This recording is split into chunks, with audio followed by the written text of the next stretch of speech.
Good morning to Ma'am Dewi Murni, whom I respect as a teaching lecturer with sociolinguistic courses. Introduce, my name is Yulanto Pakpahan. This is I wanted to speak up about Free Palestine. I'm wanna explanation about that because in in my thinking, the human is number one. The humanity. This is not about human, but humanity. Alright, on this occasion, I want to explain that Free Palestine, the Palestinian family, and the longing life for a normal life. One of the main slogans at the World Championship Soccer in Qatar is supremely Free Palestine, showing the popular mood among Arabs and many Arab visitors. I had to think of the early memory of the young Palestinian activist Ahed Tamimi, which a few weeks ago came out. They called me a Lionel, writing with the help of Al Jazeera journalist Dana Takruri. A few years ago, Ahad Tamimi was the living symbol of Free Palestine, a teenage member of an activist family in the West Bank village of Nabi Saleh. She had already struggled for years against occupation, land appropriation, and the building of the wall. After she was arrested in December 2016 because of slapping an Israeli soldier, her mother's videos of the incident outraged many Israel, which led to her imprisonment for no less than 8 months. I remember that in the wake of that, even two Italian artists made a nude portrait of Had Tamimi on the wall at Rachel Tomb in Bethlehem. After finishing their work, his father expelled the artist. Why did Ahmed Tamimi slapping or sorry treated waves? I think reason is that her act undercut and reverse her second relation between Palestinians and Israelis. Since displaced and established her city, so to speak, symbolic representation is a well-known tool of nonviolent actions against oppressors. When painting a Palestinian girl searching the pockets of her arm Israel's shoulder bang did something similar except that this intervention happened in the world of fantasy. More specifically, the hierarchical relation is established by the revisions on an established hierarchy of viewpoints. Israel's Hasbara invests a great deal in Israel holding on the superior position of morally judging others. Those others are in the first place Palestinians and Arabs, sometimes also Europeans. Liberal of the UN last week in the statement response to appeal of Al Jazeera to the International Criminal Court with respect to the killing of its Palestinian journalists. Suren Abu Akleh, Israel outgoing Prime Minister Lapid said that no one will pitch to us about moral in warfare, certainly not Al Jazeera. The political voices of Palestinians and Arab I found out during research on US bestsellers years ago are typically framed not as tribal moral or political judgment, but as streets, sermons, lies, easy talk, sloganizing, emotional exhortation, or propaganda. In the wake of the Palestine-Israel peace talks no years ago, it was not common to hear Israeli representatives metaphorically liken themselves to the school teacher judging whether the behavior of the children. The Palestinians was appropriate for a peace partner. Such lovely moral perspective serves to keep Israel on violent and behavior towards Palestine is in the shadows. The slapping of armed soldiers symbolically reappropriate the Palestinians' right to judgment. When slapped, the Israeli warrior is farmed as a child corrected by an elder. I was reminded of this reversal of the right to judge when Ahed Tamimi was memorial describes one of the creative tactics used by Nabi Saleh demonstrators at the time of the World Cup Championship, placing a red card in front of the soldiers. The book of Ahed Tamimi is in the part reappropriation of this right to morally judge. Ahed Tamimi's viewpoint is usually set in the daily life context of living with her family and friends, of village life.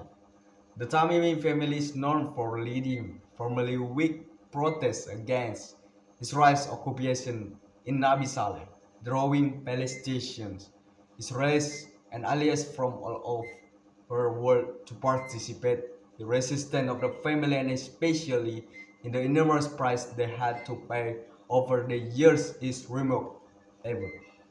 When I had then 16 slept, the soldier it was protest against Ahed's 60 years old cousin Muhammad Tamimi being shot the same day in the head at close range with a rubber coated steel bullet.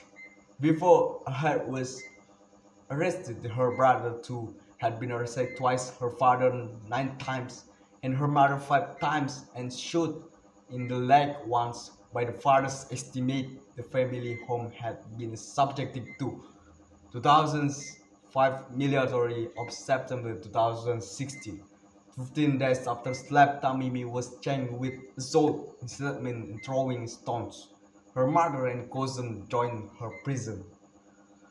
Both arrested in relation on this incident, telling about an earlier episode when her mother was also taken away by soldiers. Tamimi written in her memory, "My heart dropped to my stomach and I began to scream." Along with that, what felt like every reason of Nabi Saleh, I ran down onto Main Street at the entrance to village Mama. I cried in a frantic, high-pitched shriek as searched for her, afraid I'd lost her forever. But despite being traumatized by such events, the trauma didn't control her life. The book presents a young woman who becomes increasingly politics, understanding among other things that Free Palestine was not about a black and white struggle of Palestinians versus Israelis. Her perspective become a universal one of justice, non-violence, inclusion. In the context of the Friday protest march in the village, she mentions that Israel become part of the Palestine struggle, as well as part of the family home, as the family extended a warm weekly hospitality to Israel and foreigners. Going back into my archive, the most remarkable reason and the time perhaps came from Michel Oren, an Israel deputy minister and former Israel ambassador to the United States. According to him, the classified subcommittee of the NIST Foreign Affairs and Defense Committee investigate the 10 minutes during various hearings with, among others, the Shin Bet. One issue discussed was the genius of the family and whether it was really and really family, or a family specially put together for propaganda purpose by the Palestinians.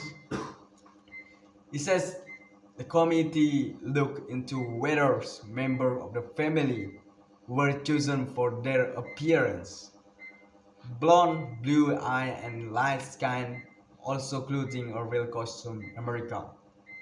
The rest, in very respect, not Palestinians with backward baseball caps. Even Europeans don't wear backward baseball caps. It was already after provocation or a brawl, the poster would come out, he said. It was all prepared and was known as Bollywood. Together with defense officials, the panel considered the possibility that it was unexpanded, a government family with annexed members.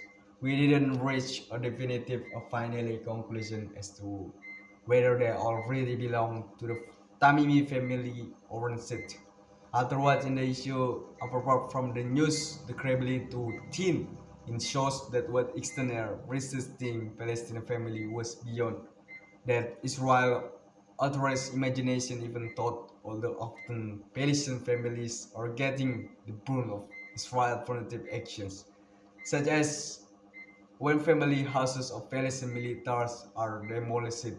Perhaps the committee investigation was also from a projection of Israel as Sabara attack toward Palestinians, since dramatization and staging are obviously part of its tune arsenal. The episode basically shows that has a problem with the few points the Palestinian family brings up, namely that of homely life under occupation affected by perspective is usually not included in the Western image of Palestinians. When I conducted during the PhD research about the portrayal of the Palestinian Israel conflict in Western popular literally on the findings what the best didn't give a really family background or home to the Palestinians describing. For instance, the Palestinians were typically lone spreaders with hard human bonding provided by family and community.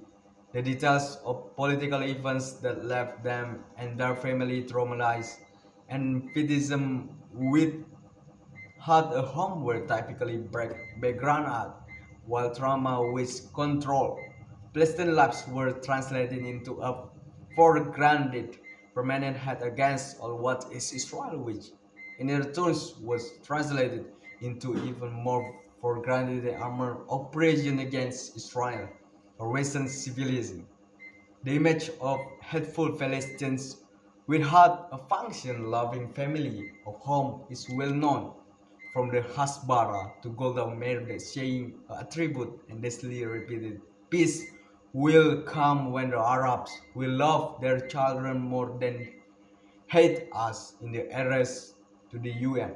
Generalizingly, Netanyahu implied that Palestinian mothers taught their children to hate, and the disguised writer and Nobel Prize laureate Elie Wiesel stressed that Palestinian girls committed child sacrifice as they used children as human shields against the Israel rockets, referring to Abraham's hand to kill his son Isaac being stopped from heaven. He said, Jews rejected child sacrifice years ago. Now it's a man's Jewish. Holocaust survivors and descendants published in the work New York Times and indicating Israel's responsibility for ongoing massacres to Palestinian people. Even the recently deceased Israel liberal author Amos criticizing the level of violence of Israel